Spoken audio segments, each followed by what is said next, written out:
Good morning children, this is Hemlata and welcome to class 6 IIT physics class. Children, what we are doing, we started Newton's laws of motion.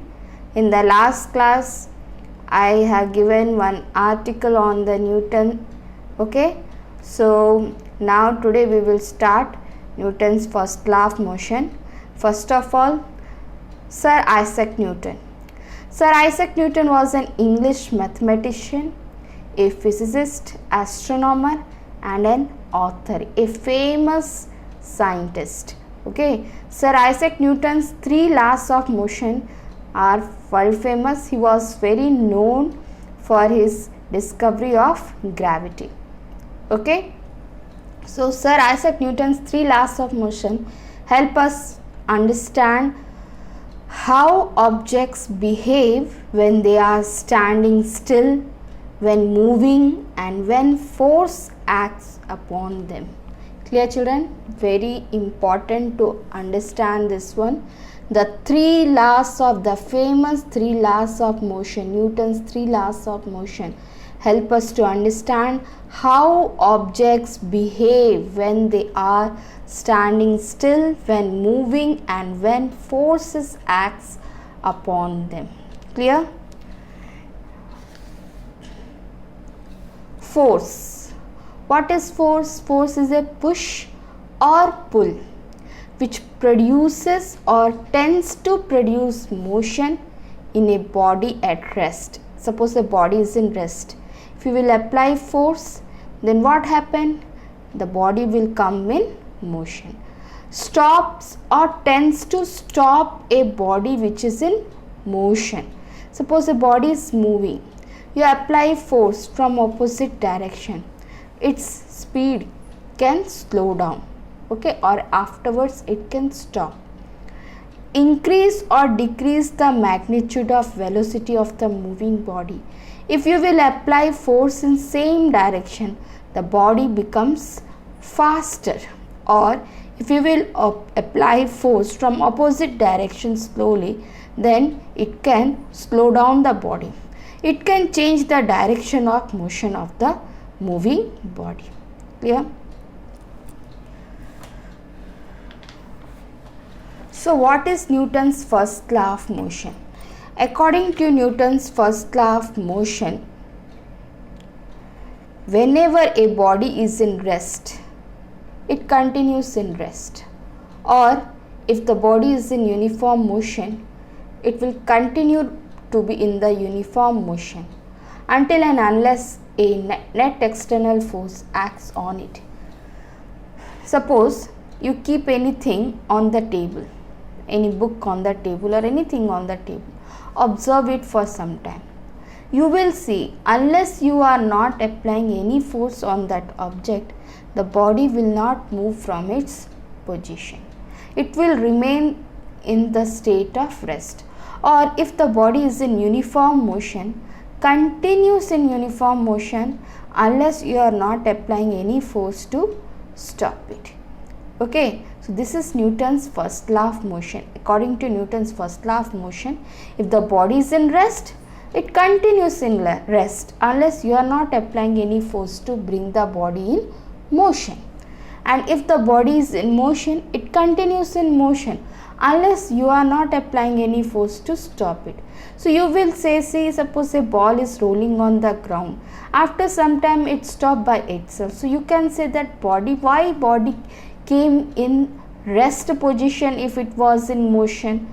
So there also frictional force. Okay, whenever body moves, so there exists a frictional force between the surface of contact. So because as frictional force is the opposing force, it always tries to stop a moving body.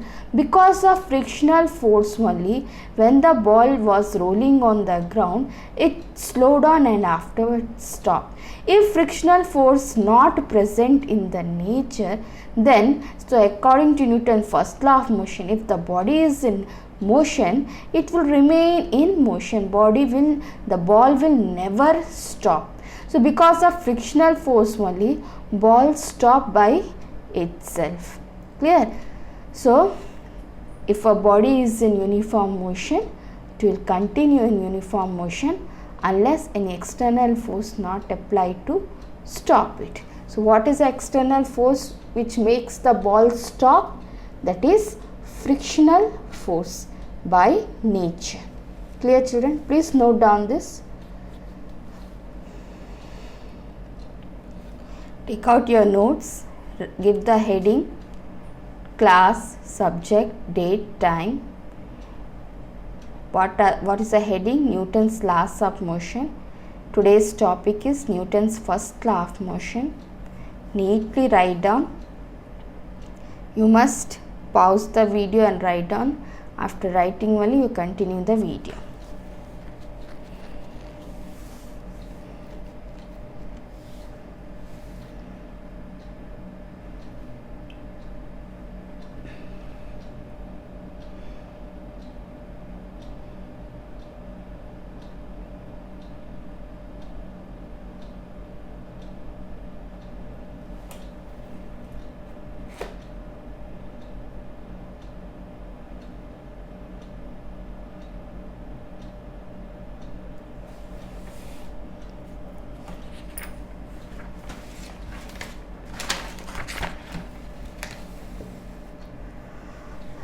Now children, the next topic is inertia.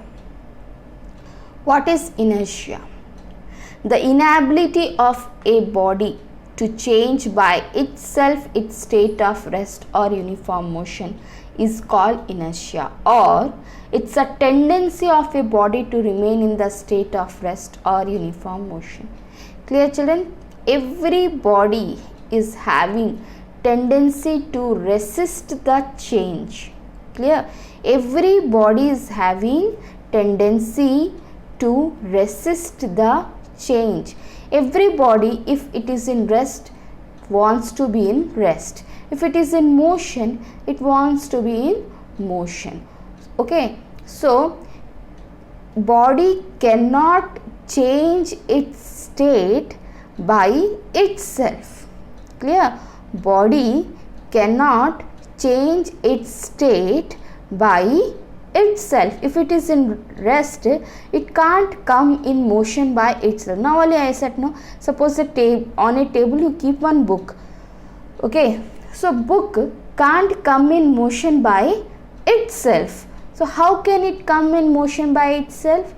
If you will apply force, or if a body is in uniform motion, it can't come in state of rest by itself. So how it comes in rest? Because of frictional force, it slow down and afterwards stop. But by itself, any body cannot change its state. So inability, okay, inability of a body to change its state by itself, or we can say tendency of a body to resist the change, is known as inertia. Clear, children? Next is measure of inertia. How can you measure inertia? Mass is the measure of inertia. More mass, more inertia. Less mass, less inertia. Suppose it is very difficult to move a heavier body than a lighter body from the state of rest. Suppose you have two boxes. Okay, two boxes are there. One box is of 10 kg, another box is of 2 kg.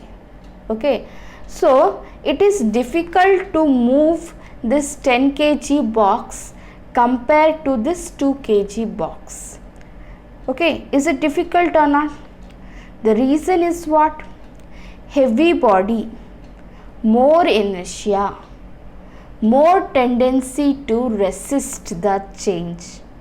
Okay, this body is in rest. Now it wants to be in rest only. You want to move it. If you want to move it, what you have to do? You have to apply force. You have to apply force, then only you can move the body from its position. So this body more mass, more inertia. Its tendency to resist the change also more. Okay, so if its tendency to resist the change is more, you have to apply more force. Then only you can move it. Less mass, less inertia. So compared to this, okay, this box, you need one less force to move this body. Is it or not? Force applied on first body is F1 and force applied on second body is F2. Which force will be more? Of course, F1 will be more than F2. Reason, you have to move 10 kg box. Okay, so you are applying F1 force. Second one, you have to move 2 kg box. So you are applying F2 force. So to move heavy box, you need more force. That's why F1 is more than F2. So more mass, more inertia. Less mass, less inertia. Similarly, it is more difficult to stop a heavier moving body than a lighter body. Is it or not?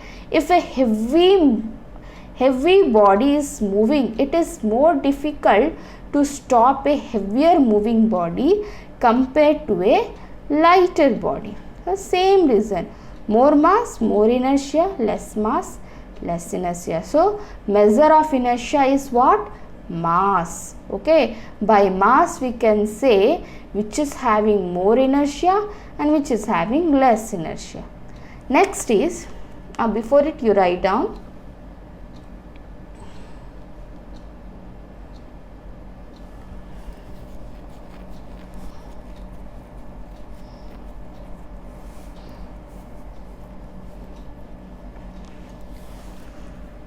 next is, how can you overcome inertia? How can the body overcome inertia? Inertia is what? Tendency to resist the change or inability of a body to change its position, its state is called inertia. More mass, more inertia, less mass, less inertia. How can you overcome inertia? Okay, body can't change its state by itself. So how can you overcome inertia? So force is an agent which overcomes inertia. If a body is in rest, it continues in rest because it can't change its state by itself.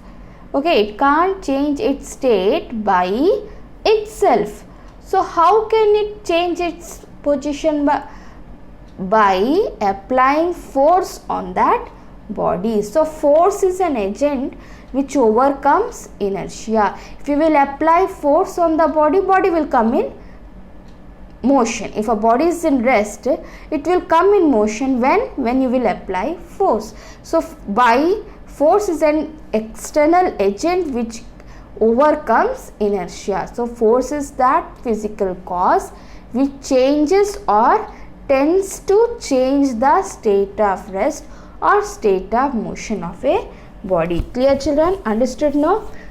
Mass is a measure of inertia and force is a factor which overcomes inertia. Clear children? So today's class what we learned? We learned the Newton's first law of motion. According to Newton's first law of motion, if a body is in rest, it continues in rest. If a body is in motion, uniform motion, it continues in uniform motion. Unless you are not applying any external force to bring a resting body in motion or bring a moving body in rest. What is inertia? Inertia is a tendency to resist. Every body is having tendency to resist the change. That is called inertia. Or we also can say inability of a body to change its state by itself. If a body is in rest, it continues in rest only. It can't change itself its state. So for that what you have to do? You have to apply force to bring it in motion. Okay, so inability of a body to change by itself its state of rest or uniform motion is called inertia. Measure of inertia. Mass is measure of inertia. More mass, more inertia. Less mass, less inertia. If there is a heavier body, you have to apply more force to bring it in motion. If a lighter body, you have to apply less force to bring it in motion. So more mass, more inertia, less mass, less inertia. Next is, how can you overcome inertia? So force is a factor. It's an agent by which we can overcome inertia. If a body is in rest, continuous in rest, it can't come in motion by itself. So how can you bring it in motion? By applying force. So by force is an agent to overcome inertia. Okay children, I think you understood well. Okay, so once again 2-3 times you have to go through the video. You have to watch the video till end 2 to 3 times, and you have to reading content also 2 to 3 times. You have to read and write the notes neatly in your notes. Clear children? This is for today. Thanks for watching.